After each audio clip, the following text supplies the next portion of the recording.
यूँ तो हम सभी जानते हैं कि नैनीताल के बाद मसूरी ही एकमात्र ऐसा हिल स्टेशन है जहां टूरिस्ट घूमना सबसे ज्यादा पसंद करते हैं। पहाड़ों की रानी कहे जाने वाला मसूरी देहरादून शहर का एक हिल स्टेशन है जो उत्तराखंड के नंबर 2 पर विजिट किए जाने वाला एक खूबसूरत पर्यटन स्थल है। दोस्तों, आज के एपिसोड में हम जानेंगे कि आखिर कैसे मसूरी का नाम पहाड़ों की रानी पड़ा। लेकिन अगर आप नैनीताल मीडिया यूट्यूब चैनल पे पहली बार आए हैं तो चैनल को सब्सक्राइब करके बेल आइकन भी दबा दीजिए। मसूरी अपनी पहचान उत्तराखंड के सबसे पुराने हिल स्टेशन के रूप में रखता है, जहां यह हिल स्टेशन 200 साल पुराने इतिहास को वर्णित करता है। जब 1823 में British army officer Frederick Young जब उत्तर प्रदेश से होते हुए सीधे मसूरी पहुंचे थे तो वे मसूरी पहुंचते ही आश्चर्य में पड़ गए थे, क्योंकि दिल्ली से कई किलोमीटर की यात्रा करने के बाद अचानक से पहाड़ों का विशाल स्वरूप आ जाने से उनका आश्चर्यचकित हो जाना स्वाभाविक था।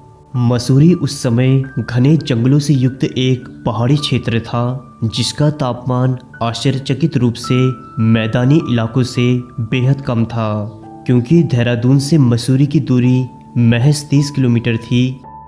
जब फ्रेडरिक यंग 1823 में मसूरी पहली बार पहुंचे तब उन्होंने मसूरी के ऊंचे पहाड़ देखे, जहां मसूरी के पहाड़ों में कोहरा लगा हुआ था। साथ ही गर्मी के समय में उन्हें यहां काफी ठंडा महसूस हो रहा था और मसूरी की खूबसूरत वादियों को देखकर उनके मुंह से क्वीन ऑफ हिल्स निकल गया, जो आगे चलकर पहाड़ों की रानी मसूरी में परिवर्तित हो गया।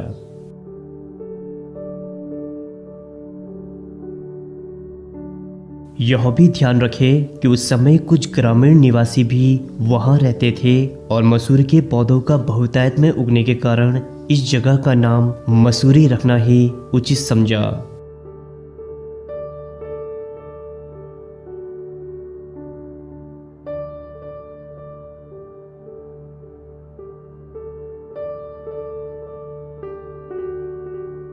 दोस्तों, अब एक खास बात, पहाड़ों की रानी का खिताब मसूरी से पहले नैनीताल को दिया जाना था। यदि अंग्रेज लोग मसूरी से पहले नैनीताल आ जाते। आप सभी जानते हैं कि शिमला और मसूरी लगभग एक ही समय में खोजे गए थे, लेकिन महान नैनीताल 20 सालों के बाद खोजा गया था। तब यह credit queen of hills Mussoorie ले चुका था, वहीं शिमला समर कैपिटल का खिताब ले चुकी थी। हालांकि 1823 में एक ब्रिटिश अफसर जॉर्ज विलियम ट्रेल 1823 में नैनीताल आए थे, लेकिन नैनीताल की सुंदरता को वे ब्रिटिश कम्युनिटी को नहीं बताना चाहते थे, क्योंकि जॉर्ज विलियम ट्रेल एक धार्मिक विचारों का व्यक्तित्व था जो नैनीताल की सुंदरता को बिगाड़ना नहीं चाहता था।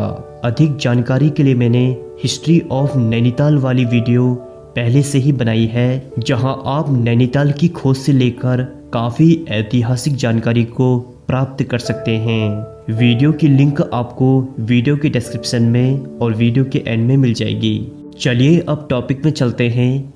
तो जब अंग्रेज व्यापारी पी बैरन को 1841 में नैनीताल जगह के बारे में पता चला तो उन्होंने देखा कि नैनीताल शिमला और मसूरी से काफ़ी अधिक सुंदर और ठंडा है। साथ ही नैनीताल में काफ़ी छोटी बड़ी झीलें भी थी। तब उन्होंने नैनीताल को द लेक डिस्ट्रिक्ट नाम से संबोधित किया।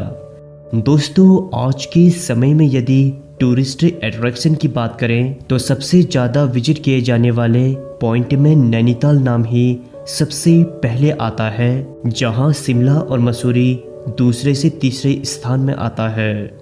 बात अगर पहाड़ों की रानी मसूरी की चल रही है तो आप यहां आकर एक बार मोमो टेस्ट जरूर करें, क्योंकि मसूरी तरह तरह के मोमोज और नूडल्स के लिए जाना जाता है, जो मसूरी के हर टूरिस्ट स्पॉट्स में अवेलेबल रहती है। साथ ही मसूरी की कड़क चाय पर्यटकों को काफ़ी पसंद आती है और दिल्ली या हरियाणा से जो भी टूरिस्ट मसूरी आते हैं तो वे यहाँ की लोकल मार्केट में दाल और चावल को खाना बेहद पसंद करते हैं, क्योंकि पहाड़ों की रानी मसूरी अपने स्वादिष्ट दाल और चावल के लिए काफ़ी जाने जाती है।